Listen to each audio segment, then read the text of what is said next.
What's up, guys? This is Crookie, and today I have a video on the new patch 1.4 that just came out, and I'm going to be telling a little bit about how this will affect the game, mostly how it will affect Zerg, but most of you guys will probably already know everything I'm going to talk about in this video, but the biggest point of this was to let you guys know that I'm still here. I haven't made a video in 2 or 3 weeks, maybe 4 weeks even. It's been a pretty long time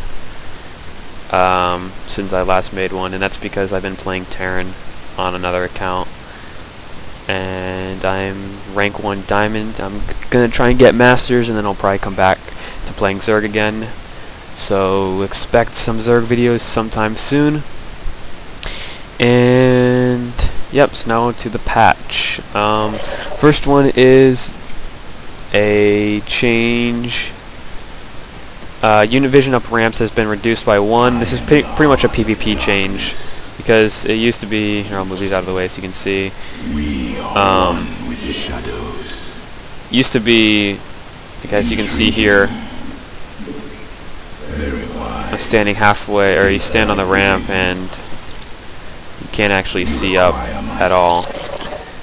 But big change to this is if you force fill your ramp like this, stalkers used to just be able to blink up, and with you could warp in units behind the force field as well. So what you had to do in the old patch is put like 2 force fields, like one there and one there, to stop the stalker from blinking up, but now it's not needed. So 4-gate really aggressive 4-gates and aggressive blink stalkers should not be as strong, which is cool. Now the Protoss changes. Immortal has been increased range from 5 to 6, so I have a Marine Immortal to demonstrate that on this pylon. I'll move this over here so you can see. Oops.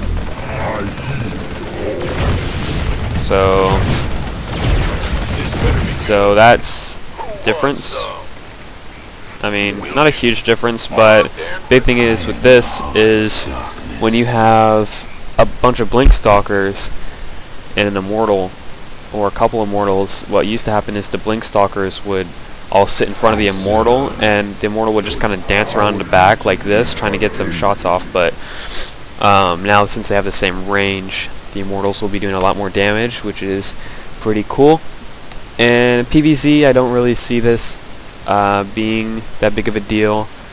Only thing it's really going to be a huge difference is that they're going to be harder to neural parasite, which I'll talk about in a minute. And I mean, I think it's pretty much just a 1-1-1 Marine Tank Banshee nerf, because Protosses have been having a lot of trouble with that. Next is Mothership acceleration.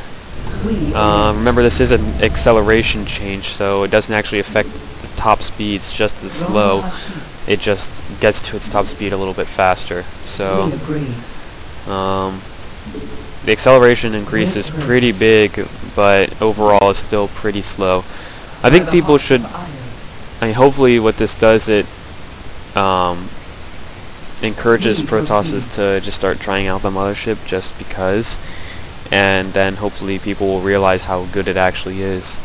Because I mean, you snipe that 1 or 2 overseer that a Zerg has, and now it's going to be really hard for them to see your army without a bunch of fungals. And another thing is recall. Like, what people I think should try out is just, I think KiwiKaki used to do this, he just blinks stalkers all over the map and snipes hatcheries and stuff like that, and then when his stalker's about to die, he just recalls them back to his base because he just has a Mothership sitting there gathering up energy. And I think this, along with the Warp Prism change, which I'll talk about in a second, will hopefully show Protoss that they are actually mobile late game, which is something that I think a lot of them have given up hope on.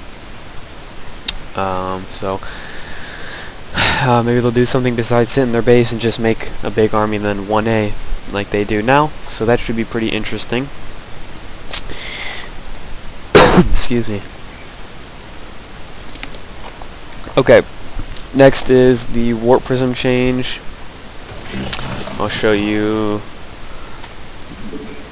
what it looks like now against the Queen, because usually any early Warp Prism play you'll just deal with it with a Queen. The change was from 40 shields to 100, so pretty big health increase. And if this was an old Warp Prism, it'd be dead right about now. But as you can see, this is a pretty big buff, and if anything, I think is an overbuff, because I think they're a little bit too strong. But hopefully people start using them because they have a lot of potential. I've seen some really good Warp Prism stuff.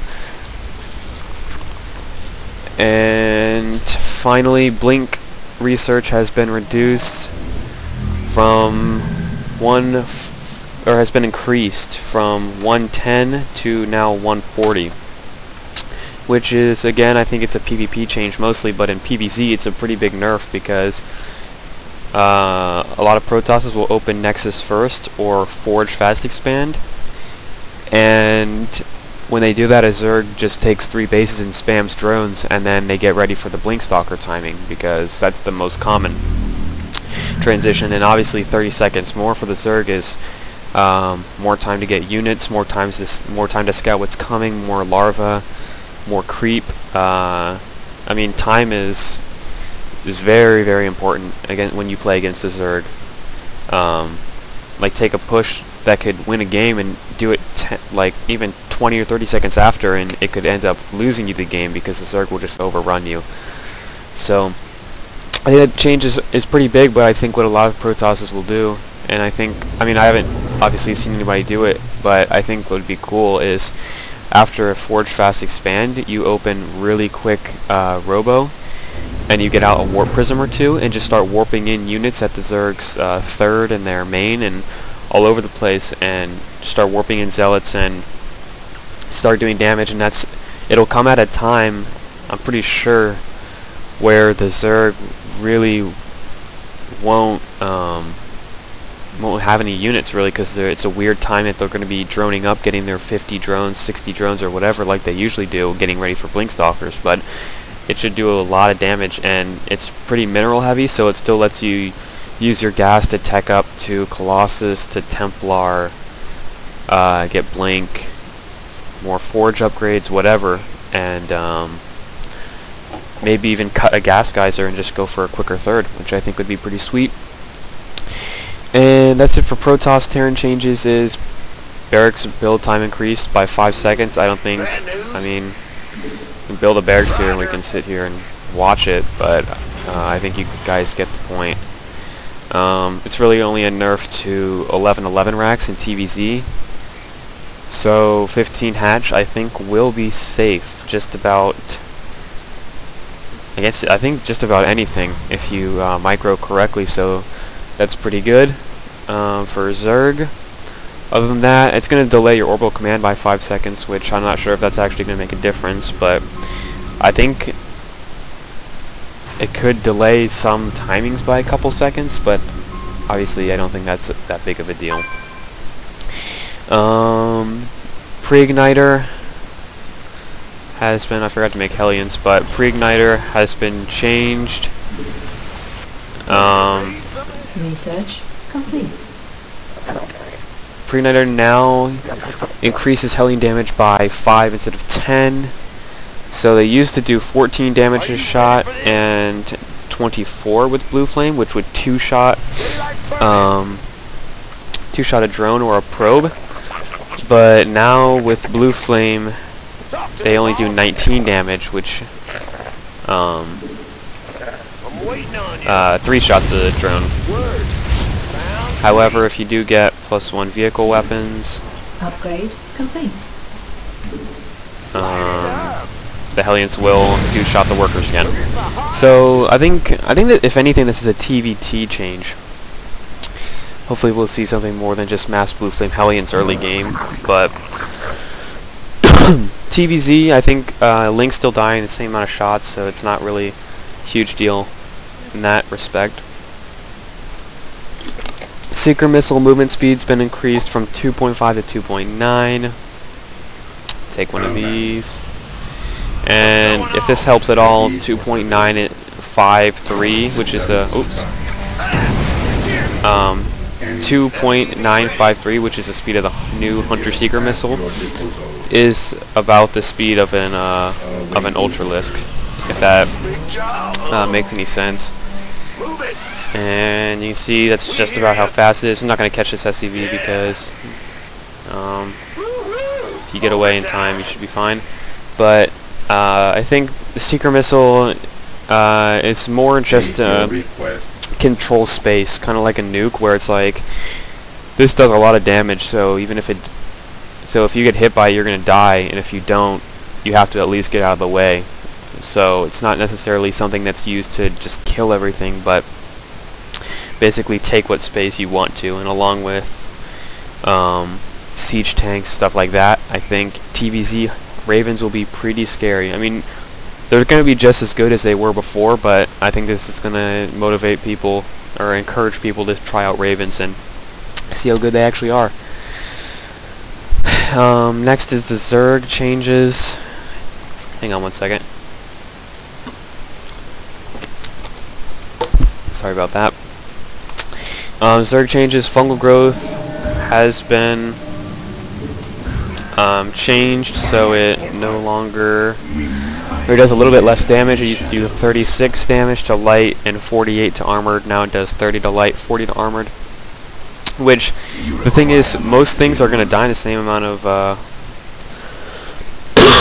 excuse me, the same amount of fungal growth. It's just that now you can't clip your fungal growth anymore. You have to wait for the full duration. So if your fungal growth in Blink Stalkers, I'll show you right now, but you have to wait for each fungal for its full duration to kill in 4 fungals, like in the old patch. But in the old patch, you could overlap your fungals at the very end of them, so that the Blink Stalkers didn't have a chance to blink away. But now you have to make a decision. Okay, do I want to wait an extra, wait until the very end of my fungal growth and hopefully time it right so they can't, so I can still kill them in 4 fungal growths, or do I want to use an extra fungal, but I'll be positive that they won't be able to blink away in that extra half a second they have in between fungals. So